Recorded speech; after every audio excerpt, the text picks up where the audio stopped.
Mais si tu connaissais le don de Dieu, c'est toi qui m'aurais demandé à boire. Et moi, je t'aurais donné l'eau de vie. Amen. Alléluia. Vous connaissez bien ce passage. Mais dans la discussion de Jésus et cette femme, à un certain moment, le Seigneur lui dit, vous adorez ce que vous ne connaissez pas.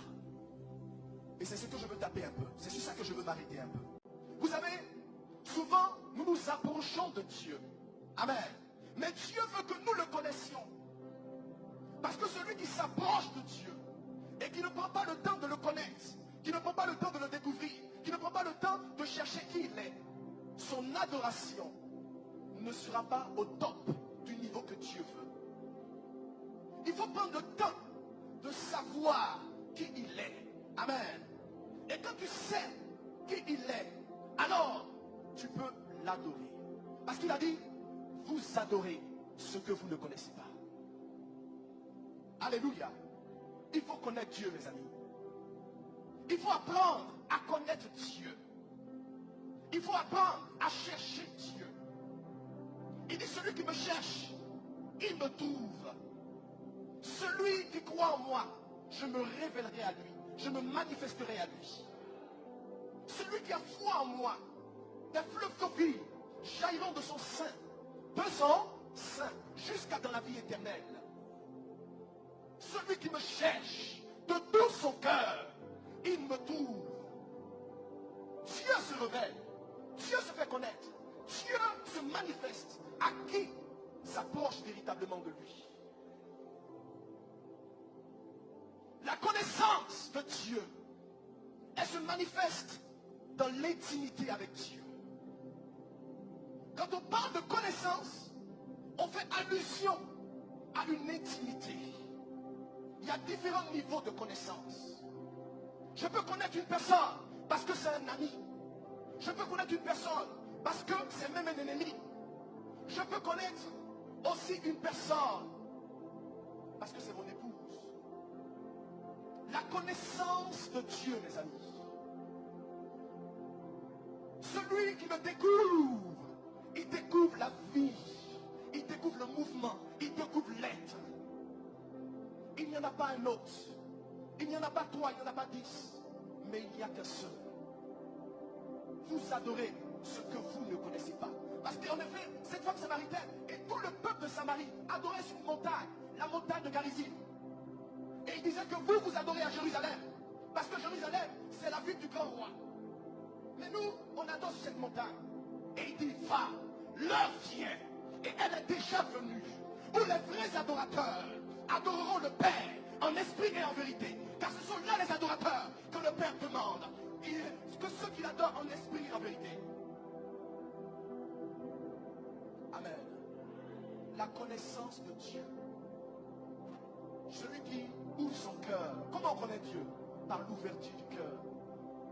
Dis à ton frère, ta soeur, l'ouverture du cœur. Oh, je t'en supplie, je t'en supplie, je t'en supplie. Si tu veux, je peux me mettre à genoux pour ça.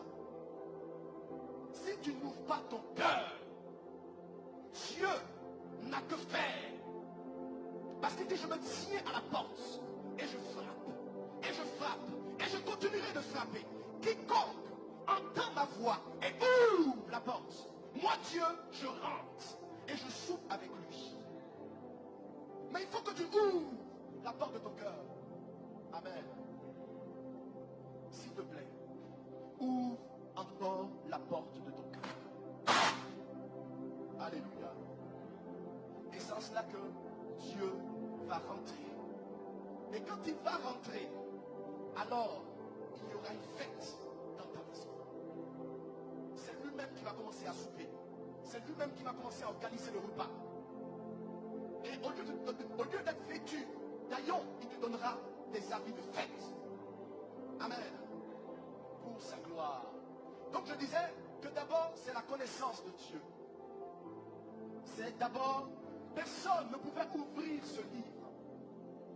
Et tout le monde était dans l'agitation dans le ciel. On regardait à gauche, on regardait à droite. Il y avait Michael, il y avait Gabriel, et il y avait tout le cœur des anges. Amen. il n'y avait personne pour ouvrir ce livre, ni même le regarder. Et parmi les êtres du ciel, il y avait un vieillard qui était là. Et il y avait notre frère Jean, l'apôtre Jean, qui se lamentait, qui pleurait. Amen. Et le vieillard lui a dit, ne pleure pas. Parce que le lion de la tribu de Juda a vécu pour ouvrir le livre. Alléluia. Amen. Je parle du mystère de la piété. Dieu, dans sa dimension de Dieu, s'est manifesté pour devenir énorme. Adam est né grand, mais Christ Jésus est né petit. Dans une étable. Et dans cette étable, il est arrivé comme un simple homme. Vous savez pourquoi on appelle Jésus-Christ le Fils de Dieu? Amen. Parce qu'il est arrivé comme serviteur. Il est arrivé comme un enfant. Amen. Mais la Bible dit que c'est Dieu qui est devenu homme. C'est Dieu qui s'est manifesté de sa dimension de Dieu qui est devenu chair. C'est pourquoi ne nous trompons pas, bien-aimés. S'il y avait un doute dans ton esprit, sache que Jésus-Christ de Nazareth est Dieu. Il est pleinement Dieu. Acclamons le Seigneur.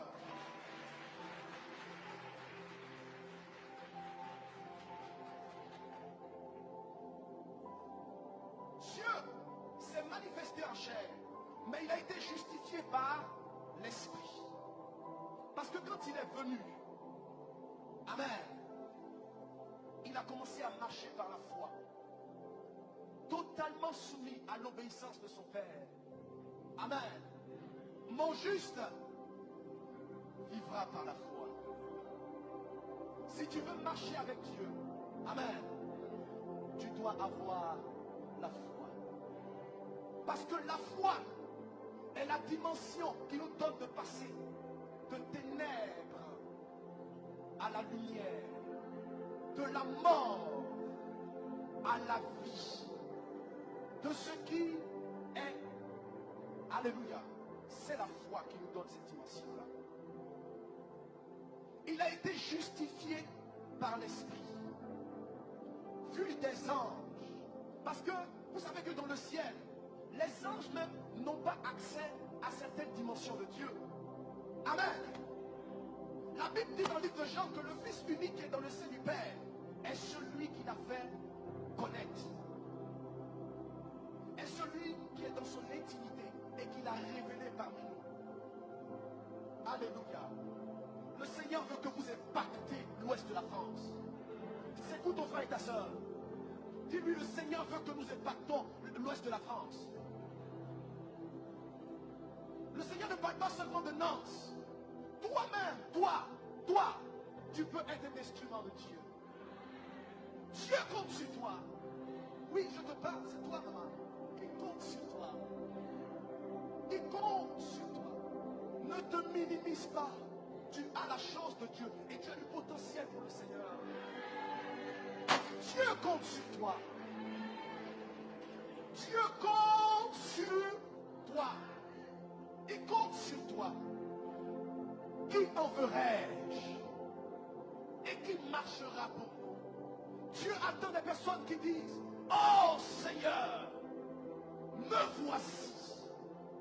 Envoie-moi. Alléluia. Il a été justifié par l'Esprit. Alors, les anges l'ont vu des anges. Parce que dans le désert, ils ont commencé à le servir. Et ce Jésus, cet homme infatigable, qui allait de lieu en lieu, faisant du bien à tout le monde, plein de compassion, rempli d'amour, son regard et sa perception, son toucher apportaient la délivrance. Alléluia. Et ce Jésus est ici parmi nous. Donne-moi un bon amen. Et pendant que tu me dis amen, sa délivrance arrive jusqu'à toi. Sa délivrance arrive jusqu'à ta famille. Pendant que tu dis amen fort, le Seigneur s'occupe de ton problème. Je ne sais pas pourquoi tu es là, tu es resté, tu devais partir, mais tu es resté jusqu'à cette heure. Pendant que tu me donnes un amen fort, sa gloire te visite.